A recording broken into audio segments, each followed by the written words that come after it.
Good evening from Istanbul. Dr. Osman Özturgut is with us right now too. We would like to welcome on behalf of EURAS, Dr. Osman Özturgut. Hi, how are you? Thank you all for taking time to be here. It's good morning from Southern California. It's about 7 a.m. here, and I assume that it's 5 p.m. in Turkey time. So thank you for taking time to be here. And thanks for joining us. Thanks for accepting our offer and being our guest speaker at our third EURAS webinar. If you want, we can start with a brief introduction of yourself, and then I will leave the floor to you, Dr. Osman. You are the Dean of Extended University and Associate Vice President for International Programs at California State University, Channel Islands. You are responsible for providing chief administrative oversight to all self-support academic programs and responsible to broad academic affairs and university-wide initiatives, including leadership of international programs. So I don't want to introduce yourself. I'm sure you will be introducing better than me. So let me give an opening remark firstly, then I will leave the word to you. Distinguished EURAS members, our participants, thanks for joining us today. As you know, our topic for today's webinar is higher education post-COVID-19, and our guest speaker is Dr. Osman Özturgut from the States. And I'm very happy to see my friends, colleagues from all around the world. We received a high amount of applications also from our members, also from our non-member universities, from Turkish universities, as well as from all around the world. And don't forget that you should stay muted during the webinar.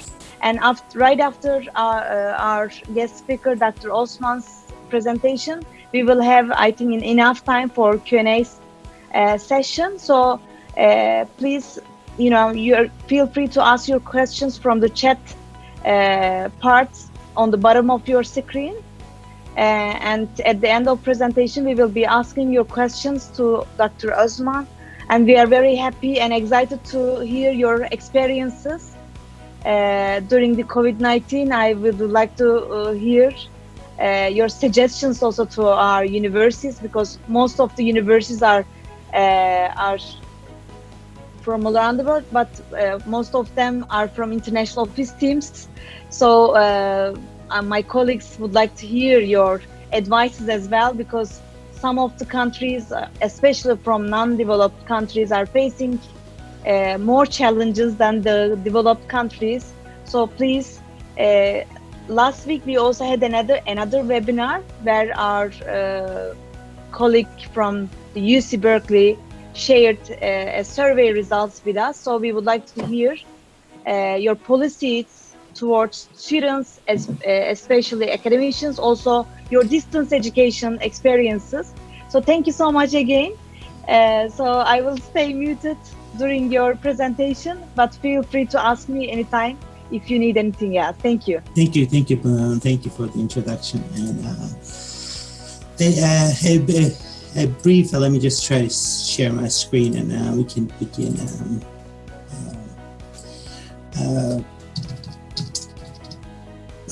Again, my name is Osman Özturgut. I'm the Dean of Extended University and Associate Vice President for International Programs. So I'm responsible for all the self-support units within the California State University Channel Islands, and also responsible for the all internationalization activities, incoming students, outgoing students, all internationalization of the campus is also within my unit. So California State University system is the largest public university system in the United States. So we have about 500,000 students annually that we serve. And more than half of these students are underserved populations. And of course, I've been talking to my colleagues, I think here as well. Cal State system was the first one in the US to announce that the full instruction would be virtual. So It's supposed to be 80-90% virtual, but we're expecting almost 100% to be virtual in full for all Cal State university system. We have 23 campuses across California. And we've been talking with our colleagues previous to COVID-19 as well, that higher education has been going through a transformation for the last 10-15 years. So it was not something new that we were not expecting, but I think the traditional university systems and structures were not ready to accept the fact that the higher education has changed. And then the virtual education was a very significant part of higher education experience of students. Especially in the US, when students are working 2 jobs and working 3 jobs to pay for their education. So higher education in the US is not free. So we receive, we have state-supported programs where we receive about 80% state funding and about 20% student tuition, and we also have self-support programs where it's 100% student supported, but there's no state support in some of the programs.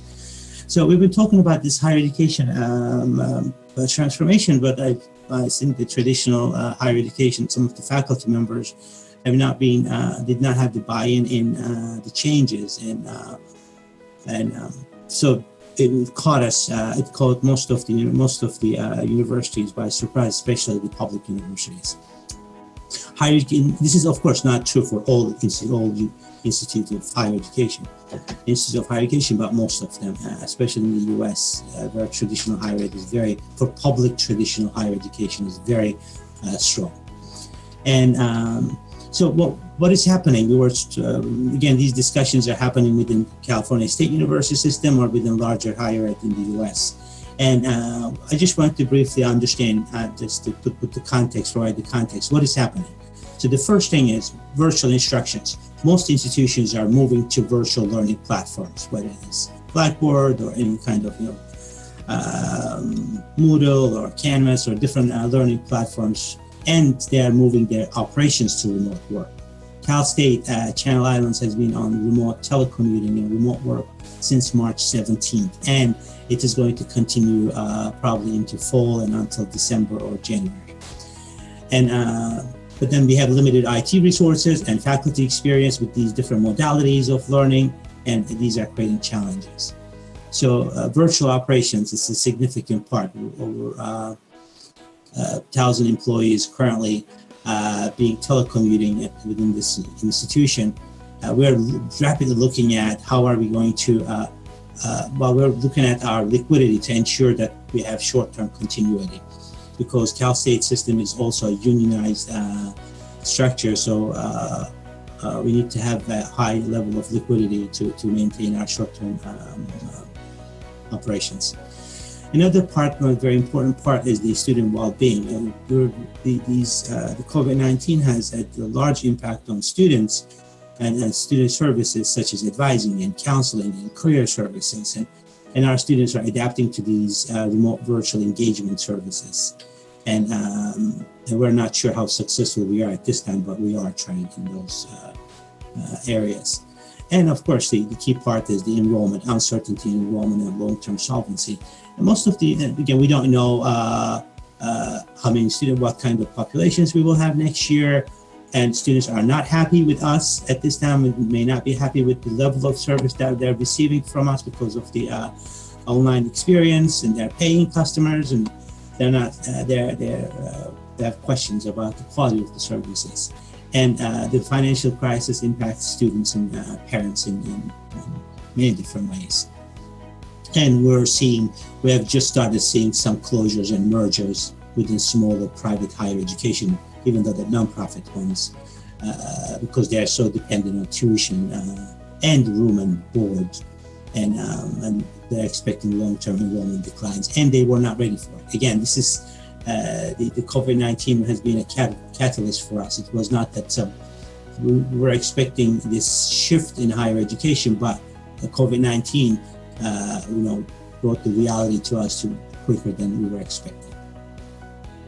And this has not been a very common theme across all institutions of higher education, and it might not be relevant for other institutions, but we have had a huge increase in, when we did the remote access, we started receiving sometimes close to 50,000 attacks a day to our systems. So we have a huge attack and cyber attacks to our systems because of the remote access that we all have through our VPN, through our different cloud-based systems, that we're more vulnerable and we have more entry points for attackers. So that increased. We're struggling with this daily. And so while these things are happening, what are we learning? So we are learning that this COVID-19 has forced us, all of us, to reimagine how we deliver this and how we engage students and how we provide a holistic learning experience for all one. And then with COVID-19, as I explained earlier, we're seeing how yesterday's disruptors can become today's lifeguards. While traditional institutions before we see online education as a threat, it's a lower quality education. It is not as good as traditional systems and people are not feel comfortable. Now online education has come to our rescue. So even if we don't want it, even if we don't like it, now we have to find ways to make this better. And then, but also this is a positive side. Higher education for us is becoming more accessible as universities, because now the students, before this, they did not have access to online programming as extensive as it is now. That includes student support services as well, counseling and student life and career development. So this has been a positive for us in some sense to help us close the equity gap. And then we are learning that we need more personalized courses or learning paths or customized learning experiences. So we're developing programs for healthcare professionals, more short-term, more quicker, shorter, and as inexpensive as possible within the structures that we have. Then we find out, of course, California State University has a large international student population, and we're the largest state, with the largest number of international students. And, we're too dependent on international students for financial income. So if you had a couple of thousand international students on your campuses, that might lead to about a couple of $1 million in tuition revenue, plus room and board, plus other expenses. And international students contribute a great deal to our economy here in California, especially in the southern part of California. And we're now finding out that those are no longer sustainable, and we have to find different ways of engaging with international student populations at this time. Another part that we're learning is that as the quantity of available students declines, so will their overall quality. So this is another issue. As you know, the UC system also is not requiring SATs and ACTs anymore for their admissions. And many of the universities are removing the requirements for standardized testing, ACTs and SATs and GREs and GMATs. And so this will eventually affect the quality of the students that institutions will receive. So schools are trying to cannibalize students from other schools, in part by lowering standards. So we're all in enrollment, we're in competition with each other, and whoever lowers the standards will get the most number of students. And whether they're tier 1, tier 2, tier 3 students, but the quality of the applications will lower. But of course, while we have all these challenges, there's also a massive opportunity to reimagine how we do things within higher education. That's how we take advantage of the technology in this moment. So next part will have I'll have guidelines for recovery in some sense to give some of the things that we can do, and then I'll also see what are the next steps for higher education institutions, and then I'll jump into the international student population. So the guidelines, so we have to be really strategic about this. So while we are in this crisis, most people are reacting to the things, and because things change, especially within the California system, we find out that we're going to be in virtual operations or virtual learning just a few days ago. So it's very difficult to plan for the next steps for us.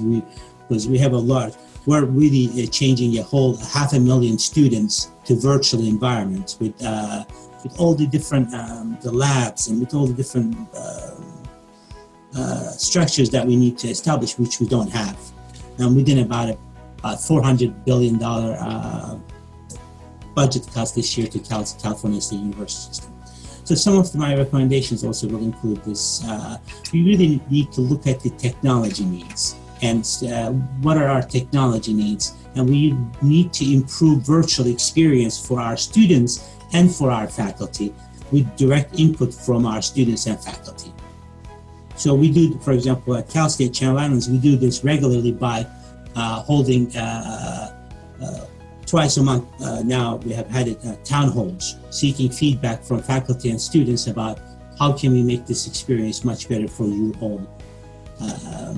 Another one is the changes to pedagogy. So we're saying what are the best ways of how do we keep students engaged in a virtual environment? Or we're really looking at some of our programs. Are we really meeting the needs of the markets by these programs? I think this is one of the biggest changes is higher education finally is discovering that higher education, especially within the U.S. context, it's not a consumer good, but it's an investment good. Students expect a return on their investment, and then so that academic program offerings need to align the market needs in this sense. So that goes against the traditional higher education where you teach the whole student to be a good person, to be a contributing citizen. But most of the companies are now looking for somebody they could hire to meet the needs, and students are looking to get jobs. We have 20-25% unemployment rate at this time. And we need to find, again, we don't want to let the experiential learning part go away. It's been very important for us to engage students in outside their academic experiences within the university as well on campus. So we're now partnering with multiple organizations, and most of them are tech companies. We're lucky that we're in Southern California, so we have more access to some of these tech companies. So we're partnering with different companies to for them to offer virtual internship to our students and to experiential opportunities and eventually employment for our students. So partnership has been very important at this time, especially. And then we're competing again. The enrollment, we have multiple priorities in higher education, but higher education is now the concept that higher education should be free and it should be supported by state is no longer relevant. So it's we knew this, but so now we have to find new ways of reaching out to our students. We have to define how our virtual experience is different than other institutions' virtual experiences. We're competing with multiple universities. Give you an example. We have about 1,400 students every semester take classes with us. These are adult learners over 50 years old, and we provide some courses for them just for the sake of, for the joy of learning, we call it, for people 50 years or older. But some other institutions, they have figured out that everybody's at home, they could provide the same experience at a lower cost. So by increasing their cost, by lowering their cost, they are trying to take over some parts of the market for us. So we're trying to find out, and they do the same thing. They use Zoom, we use Zoom, we use similar instructors, we use similar topics. What makes us different? How is our virtual experience different? We're trying to outline that. We're developing enrollment marketing campaigns, and all our enrollment is virtual now, and marketing is virtual. So how can we track? How can we use data to track where our students are, and we're looking at their where are they logging in, which areas that they're, where do they live? How can we reach them where they are? Using different modalities, and Facebook is just one way of doing it, and Instagram and some social media, but what are the other ways that we can engage those students with? So we got into text messaging, we're looking into other different tools for us to find ways to re-engage these students. So keep students connected, keep these inquiries connected to us has been a challenge for us. We've been doing okay. We're looking at how we're engaging and recruiting these students. And California State University in Extended University has not had any enrollment declines. And we are the self-support structures within California system. Most of them are more sustainable. They haven't lost enrollment because their structures were established. Their programs were programs that were needed for the market. So whenever we start a new program, we do an extensive market analysis to see if there's actually needs. Are we meeting a need within a community? And is there a job? Would our students be able to find jobs when they graduate? Most of our students find jobs within 6 months of their graduation, and some of our students find within the last 2-3, before they finish their studies, they're already being employed by some other companies. They have been reached out by some other companies and contracted upon their graduation. So we need to be realistic about our enrollment goals. We need to so we have 5% decline. We have no increase. We have 3% increase, no increase, 5% decline, 10%, 15, and 20 to 25% decline. Different scenarios. So this year we are expecting about 3% increase within the extended university, because again, this was maybe some of the state universities were not ready for the COVID-19. We were ready in some sense. So we need to, but we are still trying to keep our traditional pipeline, traditional students, those freshmen just out of high school students. We're still maintaining our connection with them as well.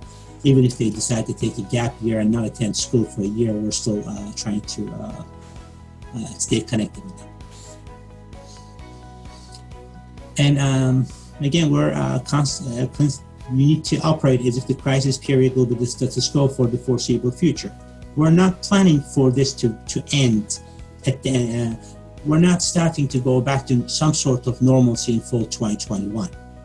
So we're expecting these to continue for an extended period of time, because if it's COVID-19, the financial impact of COVID-19 will be with us. We're expecting, again, I'm not saying this is correct, this is true. We're expecting within the next few years, we'll still have the financial impact of COVID-19. So, and we're restructuring our organization, our operations to fit that needs within the next few years. So we're constantly mapping various future scenarios. How are we going to do these? Or if, and we have multiple if scenarios. What happens if we do this? And we have to have what we call a shovel-ready implementation plan. So we have this 3% increase, no increase, 5%, 10% operational plans, and then we have marketing plans and recruitment plans ready so we can implement them. But we're also looking at other new areas and partnerships as well. So we are also looking at to cut some of our programs, especially the state support programs. Some of the programs are not, state is not going to support us forever. So especially for the next 4 or 5 years, California is a very wealthy state. Even with the wealth that California, as the state of California has, it still will not be able to sustain all these the demands. And so we really need to look at some of our traditional programming. And do we really need those programs? Are those programs meeting a need within the community, or are some of those programs are boutique programs? Just somebody wanted at some point where we only had 20 student cohorts. Those programs are not sustainable anymore. So maybe it's time to look at some teaching out some of those programs, teaching out, or reimagining those programs are necessary. So we're looking at some of our programs. We might close 6-7 of our programs. So again, these programs were not sustainable for the last 10-15 years, but because people were resisting, and then the wealth that the California had was supporting those boutique programs, they were continuing. But at this time, we need to look at them. Are they really long-term? Are they really sustainable? And are they meeting the mission or financial threshold? If they are not solvent, if they are not self-support programs, we need to look at to teach out those programs and close them. And again, budget strategies are, we need to, when we used to do 6-year budget planning, now we're doing quarterly, every 3 months, 4 months, we're changing our budget plans, budget prediction. So within the system, we receive our funding from state, and states determine how much funding each university will receive after they see the state taxes. Because state taxes have been extended until July 15th, state of California doesn't know how much funding budget they will have for next year. So we're continuing with the understanding that we'll have similar budgets, but about $400 billion reduction in the state budget is going to affect us. So our university is overall planning about a 10% budget cuts throughout the operations. And we need to anticipate, again, this goes back to how changes will affect us and the services that we offer. Do we need all the services that we used to offer, and what are some of those services that we can cut? And these are tough words, teaching out programs and cutting staff and cutting services, and it's more of a reimagining and realigning yourself with what's going to happen after COVID-19. And another one is, again, we're a state public institution, and we know that the parents are not going to have jobs, and they're not going to have the income that they used to have. So we're having some systems within our financial aid structure to see, to reach out to students who cannot afford some of the expenses, and how can we offer them more need-based aid. So, because the family contribution for their financial aid will be less and less that we are expecting. So we're looking for how can we increase our financial aid. Again, it's a need-based aid.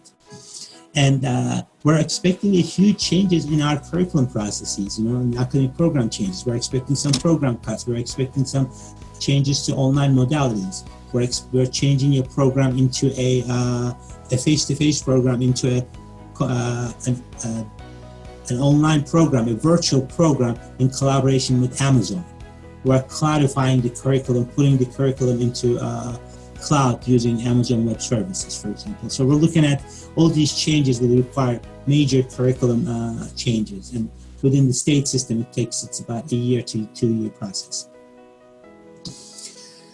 So, and moving forward, what are we going to do moving forward is, again, we were looking at more courses. We're training every single instructor on virtual learning and virtual teaching and learning. So we are this summer, by the end of this summer, every single instructor will have the training to be able to teach virtually.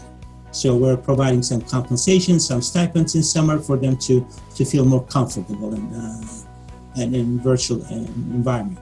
So we really need to look at looking at traditional 4-year degrees. I mean, why are we teaching? We're questioning, why are we teaching 4-year degrees? Why do we have 4-year completion rates? Why can we have a 3-year undergraduate degree? Can we have a 2-year undergraduate degree? In that sense, we're looking at it. And we're looking at identify areas of growth with the distance learning. Yes, everybody's doing distance learning. So how are we different than other institutions? What makes us unique? What is so special about us that the students should take those classes with us? If somebody is taking a cybersecurity class, how are we different than other universities? And we need to, now that when we call this, our attraction, especially in Southern California, was we offered an exceptional campus experience for students. In Southern California, we are 5 minutes away from the beach. We have 25 minutes from Malibu Beach. We have 45 minutes West Hollywood. We are right in the center of we're in 45 minutes to Santa Monica and 25 minutes to Santa Barbara, and you could basically go up to the beach and surf and come back. We do surfing classes. The California State Channel Islands runs an island. We have an island that we run, Channel Islands. And we have a research station on that island. It's a national park. So we offer all these experiences for our students so that people come to us. It's a holistic campus experience. So how can we recreate, re-articulate the value for our students, for them to come to us, to California State University Channel Islands. So, and again, we are going forward. We have to be really, we have to be careful about costs of the programs. So you don't price yourself out of the market, because people are going to reduce their tuition to attract more students. And then you're going to have more competition from other peer institutions. What is it that you need to do to be responsive to the needs of the market, the needs of those students now, not within 6 years? But how can students receive something from you, and in turn, they can get a job in 6 months?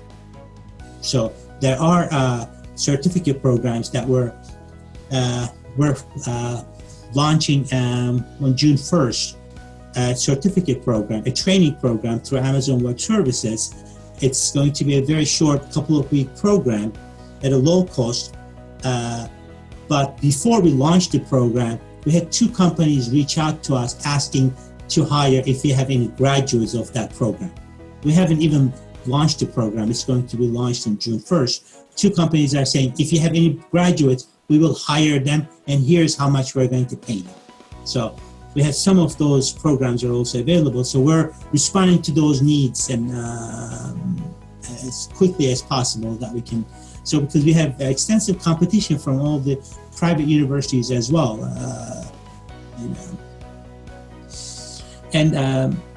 We're trying to, we're a public university. We're trying to have this holistic experience for students, not only the academic learning part of it, but also the wellness support. This is a very traumatic experience for our students. Imagine these 18, 19, 20-year-old students being stuck in their homes for 7 weeks. 7-8 weeks now, and of some sorts. And this is very complicated for them. And so how can we help them? How can we provide more services for these students? So we have launched a very extensive support structures for students. We have constant office hours. We have career services, counseling. It's at any time that the students would want to have, we have it available through, again, we use Zoom. And Zoom is not the only way to do this, but we use Zoom at this time. And it's been very successful. So we centralize those services under Student Affairs. So that includes all the services that students have for learning, if they want to learn about academic learning as well, tutoring services, writing, but also how to keeping students engaged. We create videos with the students. We provide, we're going to have a virtual graduation on the 23rd. We have a lot of engagement activities for students we created a separate website, so all these activities are in one place, keeping students engaged. And different students groups created different times for people to meet, because sometimes students don't want administrators or faculty to be involved in it. So students gather together to talk about different topics. So we have about 50 different activities for students at any given time to keep them connected to us, so that they come back to us in fall and they stay with us throughout, because they can take a gap year and they say, I am not going to do it in fall, I'll start in spring. So if they don't come back in fall, it's very difficult for us to get them back in spring. So we're not going to have on-campus experience in fall, but in spring that hopefully we're going to have it. So we're trying to re-engage them in some way. So we have to really double our efforts of keeping students engaged. And we're utilizing our student services. Student Success have created a major dashboard data center. So we track all students' engagement and progress and retention. And so we're tracking all these experiences for students and see what other areas that we're not filling, so we can add more services in those areas as well. So, and this one, of course, it helps us to rethink of traditional definition of what is retention, what is success. I mentioned before 4-year graduation. We track our success by 4-year graduation rate. What does that mean? So because we have now more lifelong learners and 4 intermittent learners. So some people might take a semester off and come back the next semester. So how do we manage that? And then what does it mean for our traditional retention? That's how we measure success, and that's part of our funding is tied to it as well. And what does it mean student success? How do we measure student success? Is it graduation rate? So we are thinking about how we're going to define retention and student success once this COVID-19 is over. We don't have an answer to that one yet. And then we're going to use this experience to help more informed decision about investment, future investment. Are we going to invest more in traditional learning, or are we going to invest in virtual offerings? Prior to this, about a year and a half ago, I already started creating mixed reality teaching classrooms. So we're reimagining the physical space and facility. So instead of building classrooms tied to like 4 walls around the classroom, we're thinking an open space, mixed-use space, having, let's say, a 5,000, 6,000 square foot space, but it's a mixed-use space with different divisions, and you can have 10 students in one class, in one space. You can have 150, but it's all adaptable. You can change it with the flick of a button or switch. You can change the classroom into a small group working space or into a 600 people event place. So, and then to include a virtual and mixed reality center where we can have holograms, we can have mixed reality to innovate in some sense. And we have been thinking about this for the last year and a half. Now we're going to put our money into this. So we're going to invest more in this one. And we're preparing for budget cuts again, where students are not going to pay. So what we're doing is we're thinking of tuition, decreasing tuition, increasing our efficiencies. Give you an example. We changed one of our structures. Again, we're a public institution. We have a lot of processes and bureaucracy. One of the processes that we had was for to pay a contract faculty, we had 97 steps. So 97 different places, 97 times some people saw that. First you do this, we reduced it down to 34 steps. So that was about $290,000 savings a year for the university, because we cut that, we changed the structures and the policies. So, but that helps us keep the tuition lower as well. So I had some questions to think about. So how can traditional campus-based universities adapt by choosing the right technologies and approaches? So we're thinking of our academic year is 9 months. So, and then we have summer session, but can we do a 12-month long academic year so that a combination of in-person and online learning, so that we have improved progression and graduation rate, because we measure it by 9 months. If we do it 12 months, we provide that flexibility. Also give the students flexibility to either come to campus or do it online and have both options as well. Is this a possibility? How can we create new academic, financial, and recruitment models? Think of this. Most of the jobs that helped save us during this COVID-19 was the jobs with low skilled workers. So we did not have much need for an engineer at some point, you know. We needed some people to deliver food, to cook food, to fix stuff for us. So now the new jobs after COVID-19 will require different skills and higher skills. So how can we help reskill and upskill some of these employees, some of these populations? Another area that we're looking at we've been looking at for some time, but this is just, we're doing it now in a much quicker manner, micro-credentialing. So these people don't have time. So how can we work on micro-credentialing? It's similar to badges, but it's a little bit more advanced and more has more credibility than the badges in micro-credentialing. And we're looking into subscription-based online learning. So how can we create a value for folks to have a subscription-based online learning as well.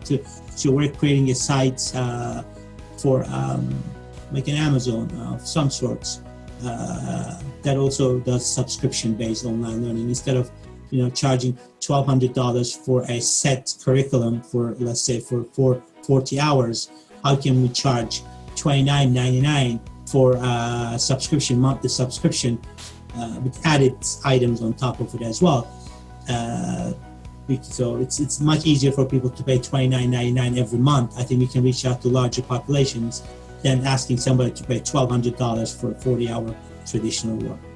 So we're looking at these different ideas. But whatever happens, I think the final words is we need to enter a post-COVID-19 world not in isolation, but in collaboration. So collaboration, not competition, should be embraced by all members of the academy.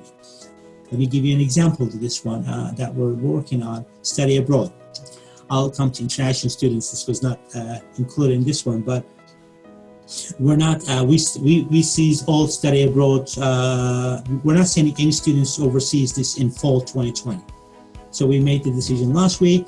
We're not going to send any students overseas. And again, there's some other CSUs are looking at some other options too, but most of the CSUs will not send students. I don't expect them to send students overseas in fall 2020. And we're going to determine what we're going to do in spring 2021 by August of this year. So we haven't determined that whether we should stop or not. We send a couple of thousand students every year to different locations because we have a campus in Italy, we have space in Spain, we have places in Ghana, we have places in South Africa, Korea, different locations. CSU has campuses, and we're expecting to. We're not going to send them in fall. We've just made the decision on this. And but what we're doing is some of these programs, if things change in October, and then there's an opportunity for us to send some students can travel, let's say in October 2020. So we have created a website. We have a website for all the CSUs that other campuses might have these opportunities. So we're going to connect those students with those different opportunities and share the students in some sense. So if we cannot afford to do 4 students study abroad, maybe if you combine it all, then maybe we can have 25 students to send into that will make a class. It's some sort of study abroad hub that we're trying to create for all different institutions to come and put their study abroad opportunities, and they get transcribed through CSU system as well too. So we have that opportunity. For international students, in some sense, the ones that are accepted. So for fall 2020, we still have quite a few students that are interested in coming, but this will very much depend on visa issues, if they will be able to get their visa. And for fall 2020, we said it's going to be all fully online. The Homeland Security Immigration Office still allows students to come to you. International students cannot take online classes. They cannot be fully online. So immigration regulations will be eased to allow students to do online learning while they're in the United States as well too. So we have quite a few students that are interested, but we're not. We may not be able to open the dormitories, so they might need to find some other places. But it's not going to be a major. We're not going to have a huge number of international students coming back. What we did was to open all our online, all our classes. Anybody in the world can take classes with Cal State Channel Islands, for example, with us, without having to be admitted into the university. So they can have the same experience with other domestic students. So we have these classes available, and international students are coming in and they're registering for those classes, and without being admitted into a system, but they will still be transcribed as a CSU. They will have it's an academic credit, so they receive an academic credit. So if they want to come back to US in spring or next year, they can take those credits and transfer into any university in the US. So we have allowed all international students to be able to take any of the classes that we have online without any restrictions and get transcribed at the same time. So we're trying to be as flexible as possible, and also trying to create some sort of, so we're not creating classes for international students. They're going to be with other students, with domestic students like our regular classes. So we're not going to open new separate classes for international students, but for anybody can take it, and that happens through extended university as well too. So I'm going to stop here, and I'll wait for any questions that you might have. Thank you so much, Dr. Osman, for your presentation as well. I also personally got many feedbacks and took some notes how we can adapt it into our universities. I'm sure all of our participants benefited from your feedback suggestions.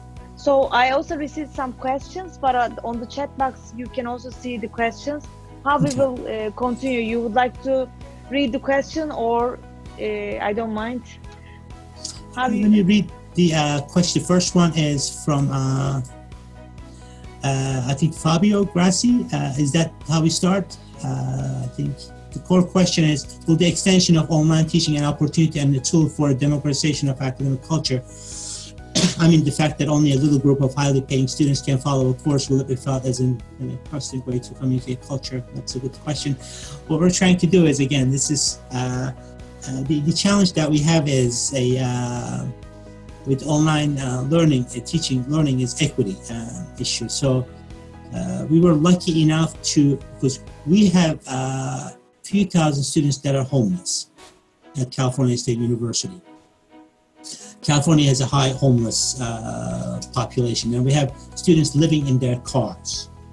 We have students living in vans and in different tents, even. So what we were trying to do is, what we did was, again, through some of the funding. So we provided all students with Wi-Fi access. We got them hotspots. So every single student who needed a Wi-Fi access, we provided Wi-Fi access. Every student who needed a laptop, we provided a computer for them as well. So it was a complicated matter, but as of today, I think it took us about a month and a half to procure all these tools. But not only our students, so every single student that we have access to internet or a laptop computer on their own. And prior to that, we allowed students to come to campus and to park on campus and to access internet as well too. But that was some issue because some students didn't have cars; they were taking the buses to come to school. So we're now looking at some spaces if students don't have safe spaces at home to work because they have families, they have kids, and they have in Southern California the houses are very tiny. So you're talking about small houses, 4 kids, and they're very loud, so they can't work. So they take the bus to come to school.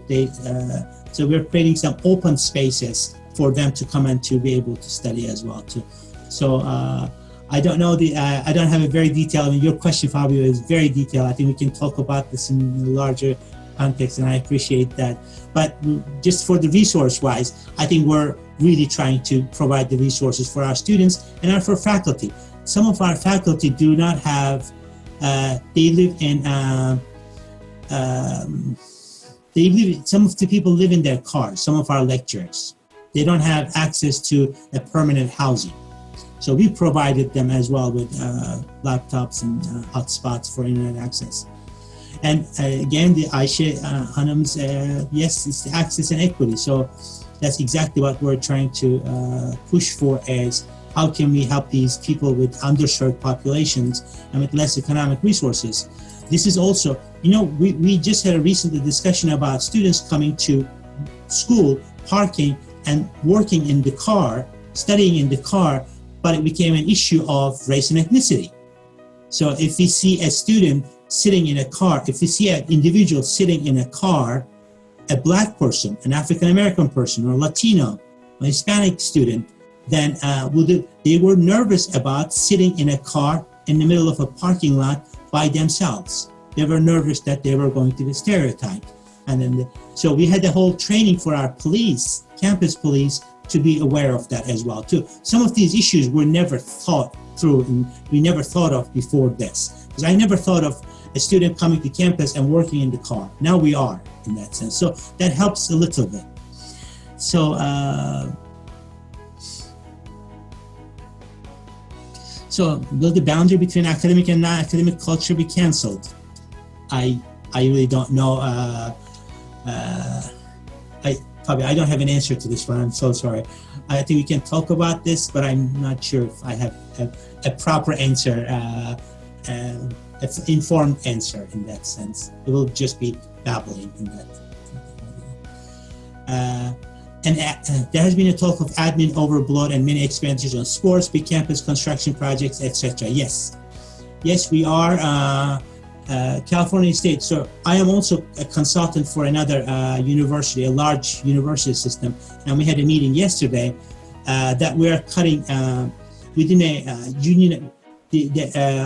I restructured their department, and they were asking, can we cut the administrators in the organization? So they are cutting administrators within the organization, and they're more focusing on lower level staff, but administration are cutting. Big sports, nothing is happening. Campus projects, they stopped all big campus projects if they were state support. But we have, we call 3P, public-private partnerships. Those projects are continuing for us because those projects were already budgeted and they're not going to require state resources, and they will continue. And when I say basic education activities, that's the truth. We're going to more student support. We are investing more in student support. So now every single I have to now approve every expense in my area. I have about $10 million budget, and we have quite a few people, but we have now every $1,000, anything over $1,000 or more has to be approved by a dean. That's very serious because a lot of expenses, and that's a lot of work as well. But university is being very careful about the money at this time, what we are. Academia, research, and private sector. Irada Ahmedova, we were doing this already. We call this in a context of, we have been doing, again, this is called public-private partnerships in some sense, but we are working with we have been working with multiple partnerships in research and in private sector. For research, we work with MGen. So to your question, we have not increased our synergy. We already had this synergy anyway for the last couple of years. So this is nothing new for us.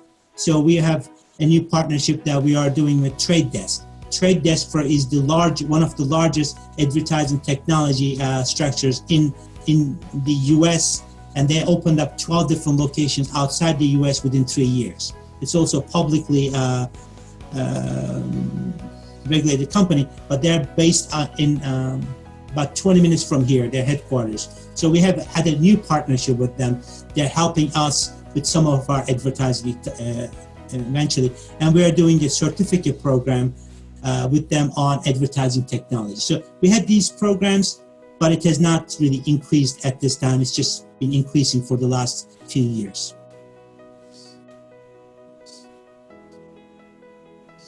Yes, Fabio, it says you cannot teach medicine online. Fabio, it's a very interesting question. I have a biotechnology program. So I manage a biotechnology master's program. That's exactly what, I'm not a biotechnologist. Our students are doing research in stem cell. I mean, some of these students are trying to find cure to cancer, right? And they're not really practicing actual medicine on people, but they're doing very serious research in some sense. And it's very interesting that we do research on biology and chemistry in different areas.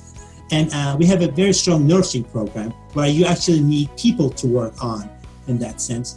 But it's been very interesting how different technologies, how different companies have come to be to help us with all these our needs. How can we do nursing simulations without actually seeing a person? We're doing simulations online. They have created nursing labs, and we're paying subscription to those labs so that our students can have some sort of access to them. We have bought kits. One of our biotech classes, they require kits so students can do experiments at home, and instructors can oversee that research from a distance. And all these emerging companies that have come to our help is very is very impressive. And I also see that as another opportunity for us to look for different ways to respond to the needs, because I need nursing, and nursing education is very important, very regulated, highly regulated, or teacher education. We are struggling with training our teachers because they need to be in schools. There's no school now. So we're rethinking of, for example, a need next year will be, how can we train our students on virtual teaching in K-12? And I have kids, and they are taking 3 kids in their own K-12 in different levels. We are struggling and all these teachers, they have no education in virtual instruction.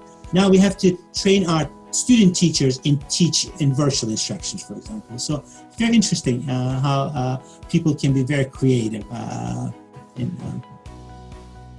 in finding solutions. So if you have any other questions, feel free to, I'll try to respond as much as I can.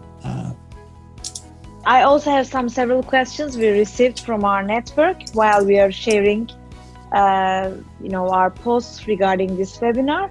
So while we are talking about these questions, maybe our participants would like to add their questions on the chat box. So I also asked the same question to our previous webinar speaker about the new markets, because as you know, the state's main markets where now the borders are closed and you don't know that the visas will be ready. So what about the new market strategies? Will you define, the recruitment strategies for new markets? Do you open these? Do you have these recruitment plans for also new markets? Just to give you a very specific example, new markets are, again, we're looking at programs and new markets to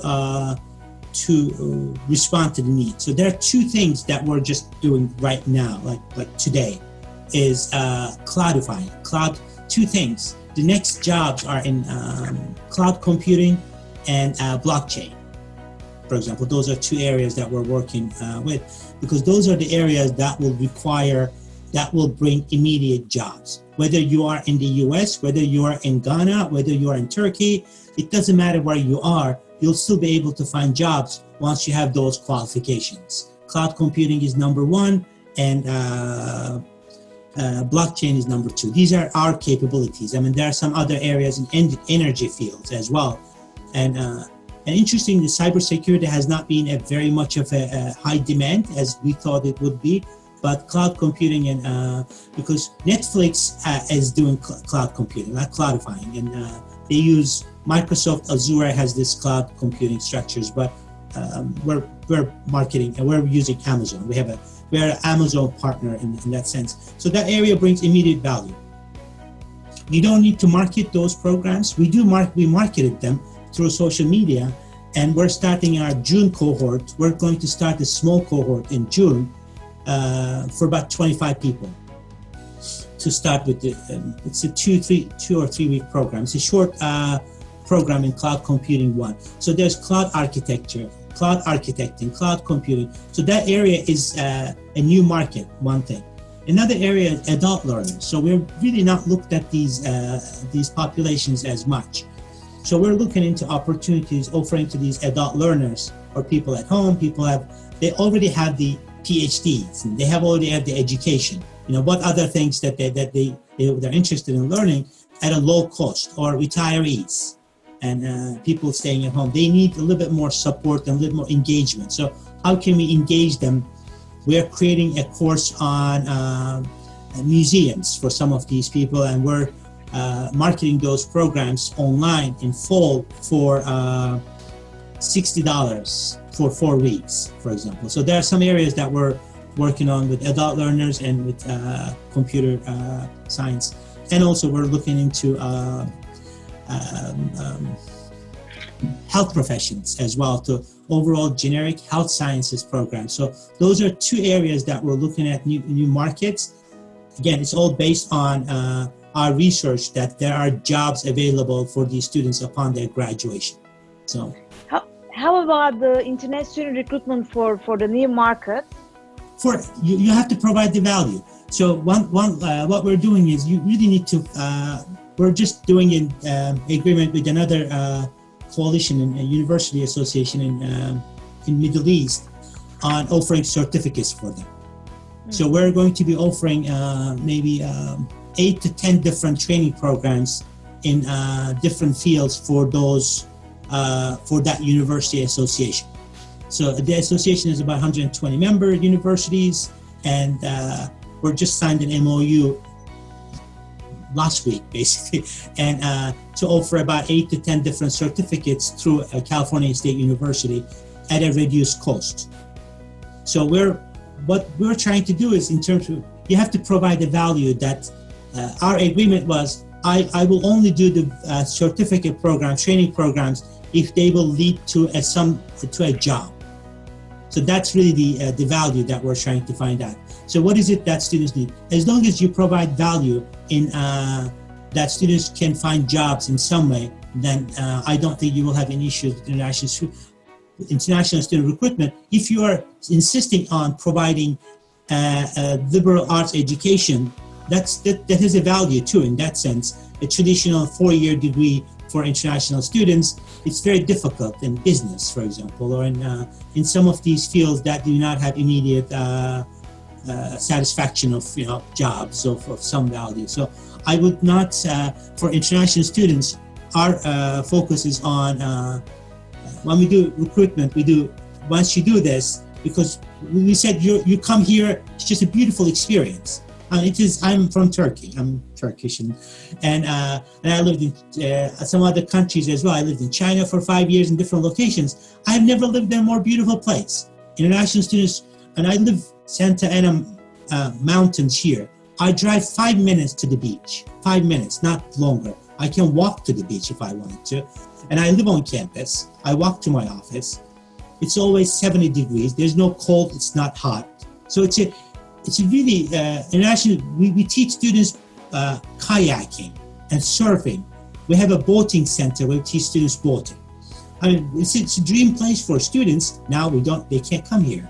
If they want, they will come here up to next year. But we're not saying we have a beautiful place and perfect location, and you can go to Hollywood and you can go do skiing in 2 hours and swim in 10 minutes. So everything is here. Now we're saying if you come here, we offer these degrees for you, and then you will be able to find jobs. So people are no longer interested in beautiful place. They're interested in a safe place. We're one of the safest campuses in the United States, California State Channel Islands. So we say we're a safe campus, but once you finish our biotechnology master's program, you'll probably get an H-1B visa to work at called Amgen. There's a big drug company here, Amgen, or you finish our computer science master's program or undergraduate, you will be able to find jobs here, or mechatronics program. So we're focusing more on employment after graduation rather than beautiful location and cheap. We're very reasonable. We are one of the cheapest universities, inexpensive universities in the US in terms of tuition. And Dr. Osman, COVID-19 also influenced social activities inside the university, inside the campuses. So, I mean, as you also mentioned, the graduation ceremonies are canceled. So you're planning to maybe organize a virtual one for your students. What kind of strategies can be developed in order to maintain these social activities, even virtually, or creating new ones? Can you also share your advices among our participants? Student engagement has been very difficult for us, and people give up. They go to their homes, even though they're 24/7, they have so much free time, they're not engaged. So that has been a struggle for us. So what we wanted to do was we asked students, what do you need? We have a very strong student association. So we sent surveys to students in terms of, we sent multiple surveys, but we have basically about a month and a half ago, we finished it. We created a fully different website, different look, different feel, website with all these different activities to keep students engaged, and each of those activities are led by students. So students leading these activities, when administrators lead these activities and send emails, hey, let's get on Zoom and let's talk about this, or let's do this, students are not really interested, not as interested. And but if students are leading those initiatives, we have probably about 15 different initiatives that we are running almost every day. And we have a website called Islands. We created a special website, so all the services are there, but all the support structures are there to engage them. We send text messages. We just subscribe to another text message service because we found out students do not read their emails. So we constantly send them text messages about the activities. We have set times for us to meet. Every day we have multiple different offices are holding multiple different activities through Zoom, and it's not on an invite. It's anybody can join anytime. So creating that synergy. But we're constantly trying to engage students, and we do virtual. We watch movies together. Like we're trying to create these watch movies. We have these discussions. We dance. Our students are dancing, not the faculty. Faculty do dance, and they do put. We have very, very strong performing arts program. We have movies, and we're in different location makes a big difference for us. But students are now dancing, so they do their dances, and they tell us. They show us the videos. So when you let the students lead these events, those events become much more successful than administrators or staff members leading those events. So if I can give, I don't remember exactly, but we have a lot of movies, we have dances, we have different things, but I don't remember all of them. But I can email the website. I think, Michael, last question will be about the distance, online education.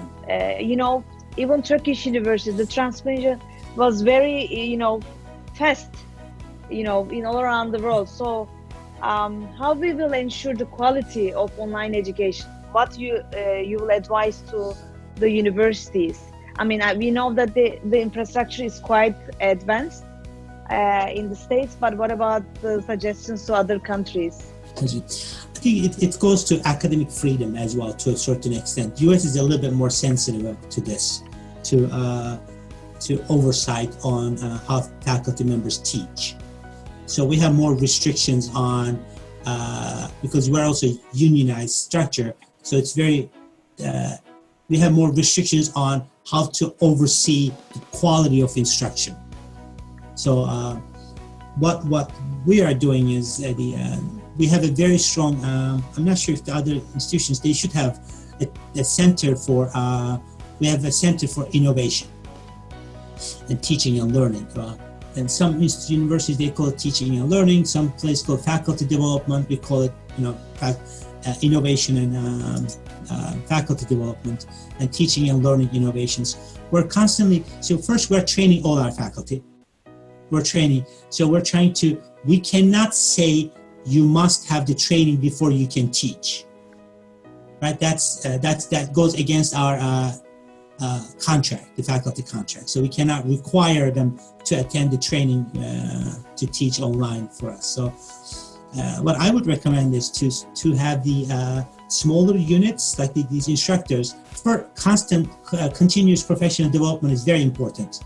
We offer these, maybe in one semester, we have maybe 6 big opportunities for people to enroll in these opportunities to be trained. We cannot require them, but if I were at a non-union institution, or if some international institutions might be able to require them to their faculty, attend those trainings. About 6 big ones that a week 1 and 2 week trainings.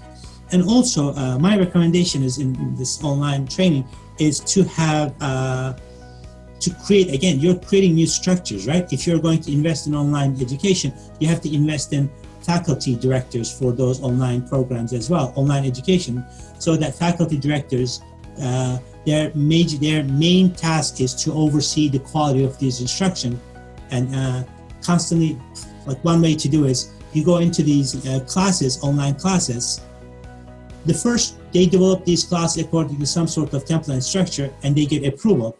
But how are you going to ensure the quality during the classes continuing is it's in constant. One thing that I have benefited is somebody coming in and overseeing your class every week and providing you with formative feedback, rather than telling you at the end of the class you did a bad job and you fixed the issues. You go into the class, evaluate the class, and then provide feedback, and then come back again next week. So you need to invest in staff and technologies to do this. So there are technologies to do this, and Illusion and different Blackboard and different systems, they have different tools to oversee. But you need to invest in people to oversee the quality of these instructions in a formative manner, not a summative manner. Just punishing people at the end is not a good idea, but you need to help them, guide them throughout the experience. It must be very engaging. You need to have mixed modalities. You have to have synchronous, you have to have asynchronous, you have to have, it must be mixed in some sense. Thank you so much, Dr. Osman. I think all of our participants are thanking you. Thank you. And they're also asking if you can share your presentation with me so I can disseminate among our participants. Yes. Okay, great. Yes, I will. So thank you so much for joining us today for today's webinar.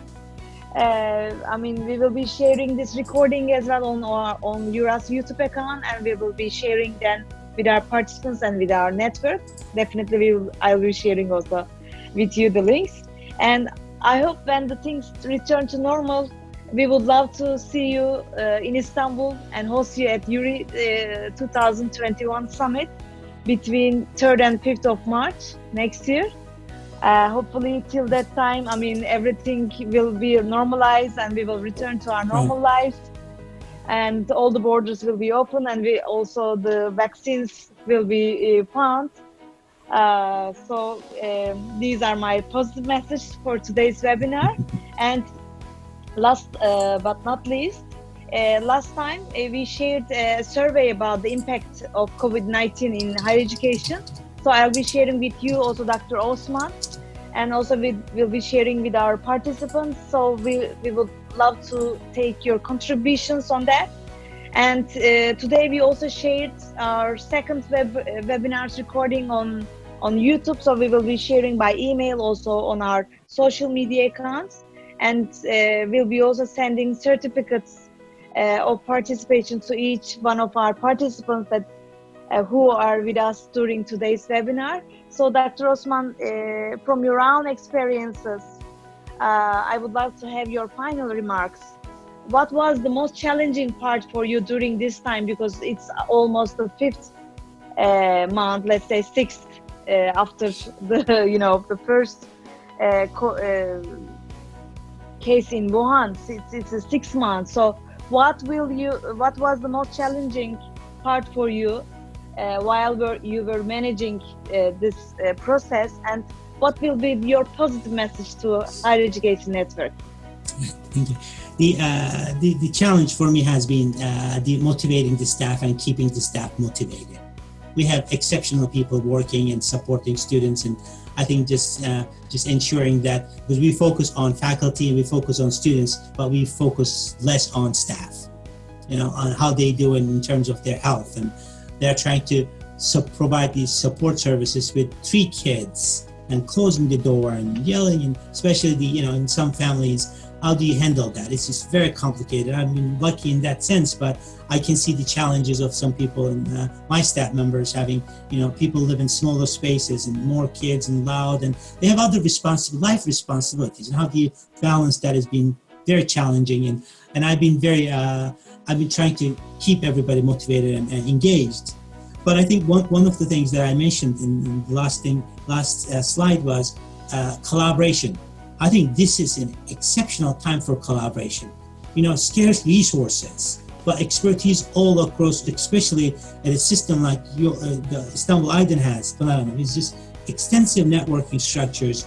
We need to find ways to capitalize on these expertise all across the network, and share the resources, share the expertise, and strengthen the collaboration in some sense not only sharing expertise, but the systems, and create systems and structures so that you don't duplicate resources, but you benefit from each other's strengths. I think that is one message that I would give to everybody is let's find ways to collaborate in more meaningful ways, in a more sustainable and long-term ways, not in a formal MOU structure, but in more comprehensive. How can we get these universities through this EURASIA and structured programs, student support structures, student services? How can we help create you're talking about hundreds of universities and members of this organization. How can we structure a place for career services? How can we do this career services support for all students? For example, that comes to mind because imagine all the expertise from 800 different people about finding jobs in different areas. Those things collaboration will be the key in moving forward. That's the scarce resource. Otherwise, competition will really hurt, especially smaller institutions in very devastating ways. So help each other and collaborate. That's my message. And I'm thankful for your time. I know it's getting late over there and you all need to have some time with your families and maybe it's dinner time, I'm assuming. So, and we're over time anyway. Thank you. Thanks for your time, for joining us today. And before closing the session, for our Muslim friends and colleagues, I wish a happy Ramadan and Eid Mubarak, because we will be going for a holiday, a short holiday next week. And also, this is our third webinar, and we are planning to continue our webinar series also, maybe in the future with a different topic, or maybe the final impact of the COVID-19. We would love to host you again, Dr. Osman. So we would like to have your words here while you're here. Thank you. Of course, I'll be happy. We haven't talked much about international students in that sense, so we can talk about that as well in a more comprehensive manner. And we can talk about Fabio's questions about academic and non-academic cultures. That would be interesting. Yeah, Fabio is a very close friend of our association, also a board member. So I personally also thank for not only his participation, but also other colleagues from other universities. So thank you so much, Dr. Osman. It was lovely to have you this evening, and hope to see our participants during the June's webinars. See you then. Okay, bye. Bye-bye. Bye-bye.